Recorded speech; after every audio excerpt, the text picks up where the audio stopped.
Welcome back. Next project शुरू करने से पहले यहाँ पे कुछ एक मॉडर्न कॉन्सेप्ट है जो आपको पता होना चाहिए, वो हम डिस्कस कर लेते हैं। आपको याद हो कि हम प्रोजेक्ट 1 में शुरू में गए थे कि हमने यहाँ पे जाके एडिट में जाके प्रेफरेंसेस में जाके और जनरल में जाके हमने एक चीज़ चेंज की थी। हमने इसको अनचेक किया था, default special interpolation to linear. तो इसमें हम ये वीडियो में डिस्कस कर लेते हैं कि इसको चेक करने से क्या होता है और अनचेक करने से क्या होता है। देखें ये इस वक्त अनचेक हुई पड़ी है एज इट इज जो हमने की थी पहले प्रोजेक्ट में। इसको मैं कर देता हूँ कैंसिल, राइट। तो अभी इस ऐसा कैंसिल करने से क्या हो रहा है और इसको अगर इनेबल कर दूँ तो फिर क्या होगा, फिर किस किस्म की आप एनिमेशन करेंगे। तो ये अभी तक कैंसिल ही है। तो लेट्स से कि अभी इस बाल को मैं रोटेट करना चाह रहा हूँ, एनिमेट करना चाह रहा हूँ। तो यहाँ पे मैं इसको पकड़ के वही पुराना तरीका, यहाँ पे मैं इसको पोजीशन दबाऊंगा, पी दबाऊंगा तो इसकी आ जाएगी यहाँ पे। और मैं जब इसको क्लॉक के ऊपर क्लिक करूंगा तो यहाँ ये की फ्रेम लगना शुरू हो जाएंगे। इसके बाद जो कुछ मैं कर रहा हूँ, लेट्स से मैं 2 सेकंड पे आगे कहता हूँ कि ये नीचे इस तरह आ जाए, राइट। और 4 सेकंड के ऊपर जाके ये दोबारा ऊपर चला जाए, ठीक है। और देन 6 सेकंड के ऊपर आगे फिर ये नीचे आ जाए और 8 सेकंड के ऊपर फिर ऊपर जाए और फिर आखिर में 10 सेकंड के ऊपर फिर नीचे आए, लाइक दिस। तो मैंने इसके ऊपर एक बेसिक एनिमेशन अप्लाई कर दी है। तो यहाँ पे ये देखें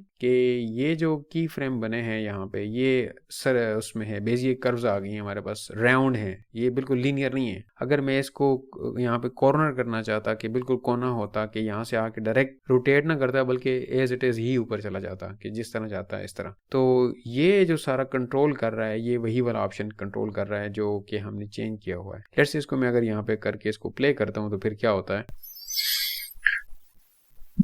ये बिल्कुल ऐसे ऐसे जा रहा है और ये बिल्कुल इस तरह सर्कल में जा रहा है, सर्कल में ऊपर नीचे आ रहा है। बिल्कुल एक जैसी मोशन है, बिल्कुल इसमें कोई वो नहीं है, इजी नहीं लगा हुआ, रियलिस्टिक नहीं है, बिल्कुल एक कार्टूनिश और अजीब सी एनिमेशन है। हम बहुत ही कम जो है इस तरह की एनिमेशन कर रहे होते हैं। एनीहाउ ये एक उसका था कि ये एक सर्कल में चीज़ों को रोटेट कर रहा है। तो हमने पहले भी डिस्कस कर लिया था कि इन सर्कल्स को आप कंट्रोल भी कर सकते हैं। मैं इसको स्टॉप करूंगा यहाँ पे क्लिक करके, तो ये स्टॉप हो गया। इस कर्व को हम अपनी मर्जी से कितना सर्कुलर करना है, कितना छोटा करना है, बड़ा करना है, वो हम कर सकते हैं। ये जो की फ्रेम्स हैं ये सर्कुलर क्यों हैं, ये कर्व्स की सूरत में क्यों हैं, बिकॉज ये हमने इसको अनचेक किया हुआ है। व्हाट इफ अगर हम इसको चेक करें तो फिर क्या होगा। लेट्स से इसको मैंने अभी चेक कर दिया, ये बाय डिफॉल्ट चेक ही होता है, तो मैंने इसको कर दिया ओके। अभी मेरी दूसरी कंपोजिशन है यहाँ पे, राइट, ये वाला बॉल, इसको मैं दूसरी तरफ रोटेट करके जाता हूँ। अभी मैंने उसको चेक कर दिया, अभी देखें क्या होता है। तो मैं इस बॉल को उसी तरीके से यहाँ पे सिलेक्ट करके, अगर मैं इसको अभी मैं जो है शॉर्टकट के जरिए की फ्रेम लगाना चाह रहा हूँ, सिर्फ पोजीशन को एनिमेट करूंगा तो ऑल्ट शिफ्ट और पी दबाऊंगा, देखें ये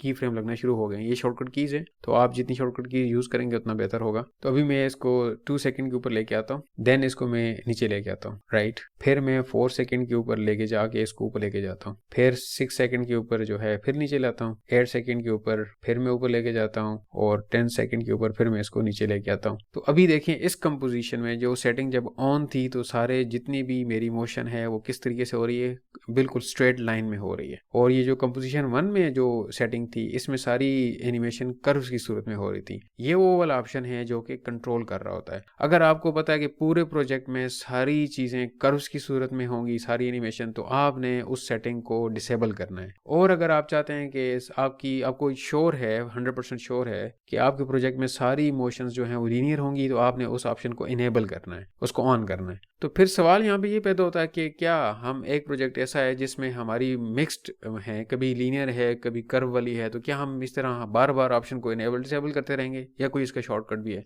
तो मैं आपको बताने जा रहा हूँ कि शॉर्टकट क्या है। तो आपने यहाँ पे लेट्स से इसको भी कर्व्स की सूरत में कन्वर्ट करना है, तो आप यहाँ पे इसको सिलेक्ट करेंगे, इस जो भी की फ्रेम है सिलेक्ट करने के बाद यहाँ पे एक टूल होता है, तो ये वाला टूल यहाँ पे पेन को थोड़ी सी दबा के रखेंगे, पेन टूल को दबा के रखेंगे तो ये मजीद ऑप्शन आ जाएंगे। तो ये कन्वर्ट वर्टेक्स टूल है, ये लीनियर टू कर्व और कर्व टू लीनियर कन्वर्ट करने के लिए इस्तेमाल होता है। तो ये देखें मेरा लीनियर है, कर्व है, इसको मैं क्लिक करूंगा तो ये कर्व बन जाएगा। मुझे अभी सेटिंग करने की जरूरत नहीं है, वहां पे पीछे जाके सेटिंग चेंज करने की जरूरत नहीं है। तो जिसको मैं करता जाऊंगा ये कर्व्स बनता जाएगा। अभी मेरा जो बॉल है ये सारा कर्व्स की सूरत में बना पड़ा है, हालांकि मेरी सेटिंग हुई पड़ी है लीनियर की। तो इसी तरह अगर मैं यहाँ पे चला जाऊँ, यही चीज यही टूल सिलेक्टेड हुआ पड़ा है मेरा, तो इस मैं कर्व के ऊपर क्लिक करूं तो ये लीनियर बन गया, ठीक है, ये लीनियर बन गया, ये लीनियर बन गया और ये भी लीनियर बन बन गया। अभी मेरा बाल जो है ये पहले कर्व की सूरत में था, अभी लीनियर बन गया, और ये लीनियर की सूरत में था, ये कर्व बन गया। तो इस तरीके से जब आपके प्रोजेक्ट में जो सही सेटिंग यही है कि आप अपने प्रोजेक्ट के मुताबिक करेंगे। अगर एक प्रोजेक्ट में 100% आपको पता है कि सारी,